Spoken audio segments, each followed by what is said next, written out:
everyone, this is VNfatBIKER. Nandito po tayo as I promised to you. Ito po ang pinakamalapit natin na pinuntahan para ma-coverage po itong TAAL Volcano Eruption po. So subaybayin niyo po sa mga susunod na mga video, sa mga susunod na segundo. Let's get it on, guys! Shall we begin?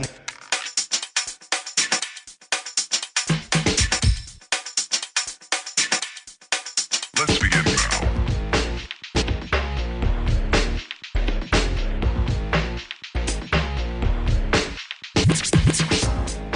Hi guys, this is VNfatBIKER. Nandito na po tayo mismo sa harap ng TAAL Volcano na nag-e-erupt po. Kanina po sumabog ng maliit at sinusubaybayan po natin ang susunod na pagsabog. Masakit na po sa mata at hininga yung alikabok na binubugan ni TAAL Volcano.